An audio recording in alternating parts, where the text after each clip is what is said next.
les herbivores en perpétuel mouvement et les carnassiers en embuscade. Cette image de la savane africaine s'impose comme une évidence. Pourtant, les scènes qui vont suivre nous montreront que l'existence de tous ces animaux ne se résume pas à la simple alternative manger ou éviter d'être mangé.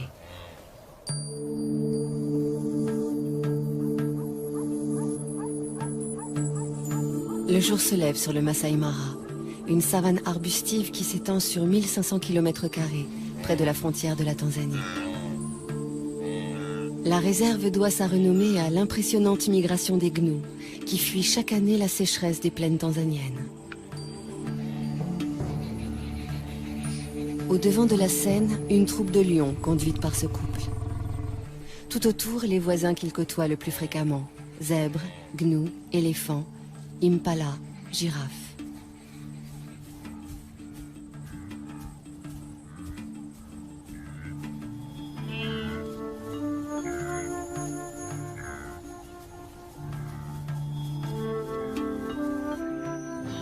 Les amours de ces deux lions constituent à eux seuls une pièce en plusieurs actes.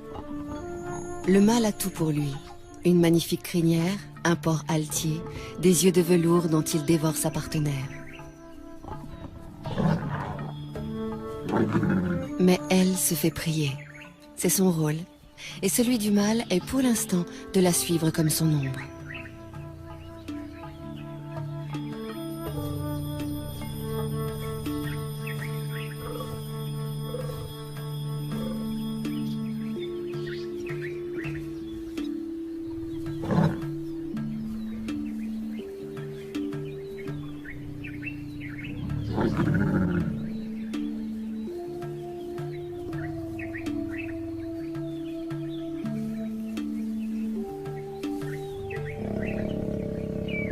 Les chaleurs de la lionne durent 4 à 6 jours, avec au moins 24 heures de prémices, approche prudente, présence assidue mais discrète.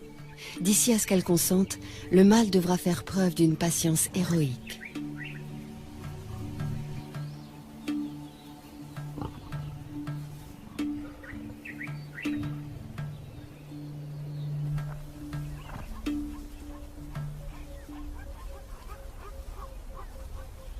Pourquoi tant d'herbivores dans le Masai Mara? Parce que nous sommes en février, période où cette savane offre une herbe fraîche, riche en protéines. De jeunes pousses surgit 2 à 3 semaines après les pluies. Pour s'en repaître, les gnous sont prêts à parcourir 700 km depuis les plaines du Serengeti au sud.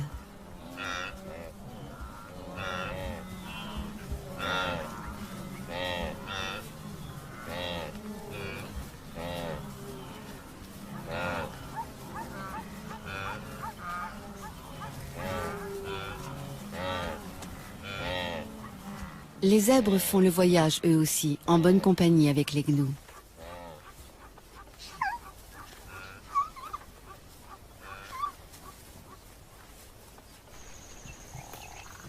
Comme il se doit, les lions prennent leur tribut sur ces troupeaux, ou plutôt les lionnes, puisque ce sont elles qui chassent.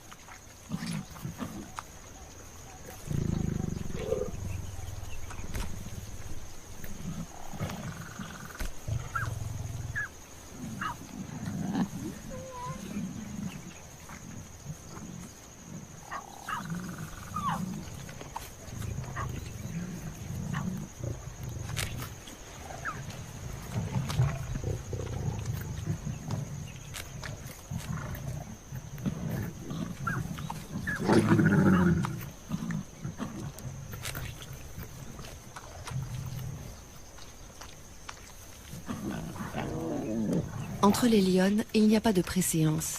Chacune dévore autant qu'elle peut. Les lionceaux, qui ont encore leurs dents de lait, ne peuvent pas mordre dans la chair comme les grands. Si on les a conviés au festin, c'est pour éviter de les laisser seuls, sans surveillance. Et aussi pour les familiariser avec l'odeur du sang, éveiller leur instinct de chasseur.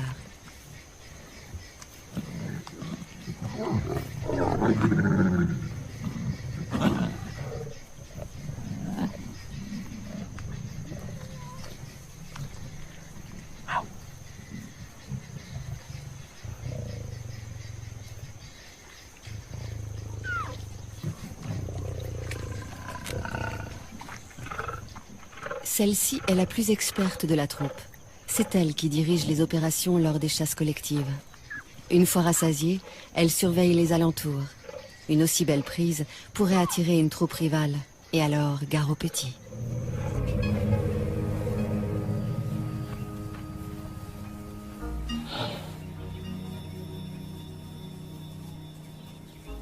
Marcher des jours, des semaines pour trouver les bonnes plantes, c'est le lot de tous les herbivores du Masai Mara. Les éléphants choisissent de se déplacer au petit matin pour éviter les grosses chaleurs.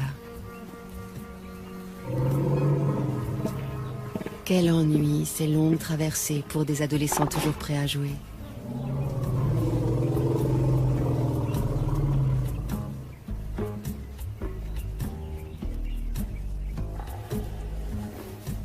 C'est la matriarche, une éléphante âgée et expérimentée qui prend systématiquement la tête du cortège.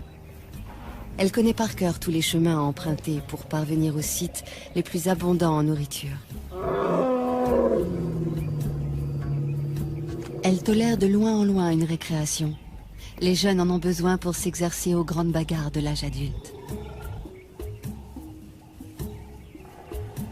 Mais lorsqu'elle estime qu'il est temps de repartir, personne ne s'attarde. Enfin, presque personne. Cet éléphanteau n'arrivait pas à sortir de sa sieste et il a fallu le secouer un peu.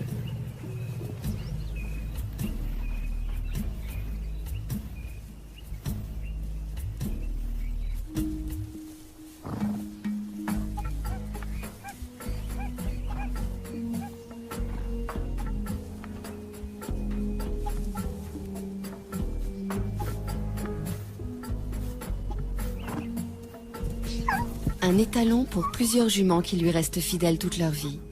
Les petits harems que forment les zèbres de Burchell vivent plutôt harmonieusement, avec juste les querelles d'usage. Du moins, tant que ces différentes familles peuvent s'isoler les unes des autres. Mais à l'époque des migrations, surtout si elles coïncident avec celle des amours, la promiscuité génère de violentes rivalités entre les adultes.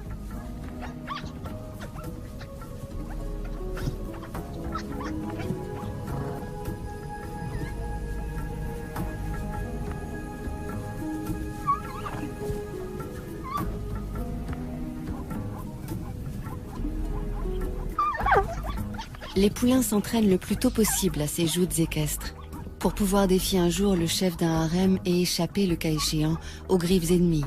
Une ruade bien placée peut tuer une lionne.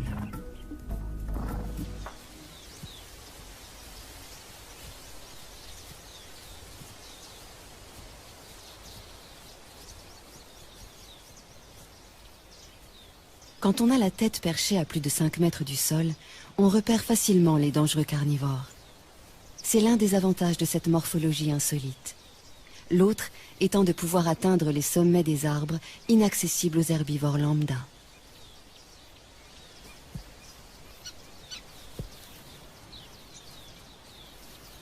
Ces deux girafes de l'espèce Maasai sont des mâles, des rivaux essayant par de curieux balancements de s'intimider l'un l'autre. Aucun des deux ne voulant abandonner, il va falloir en venir au coup.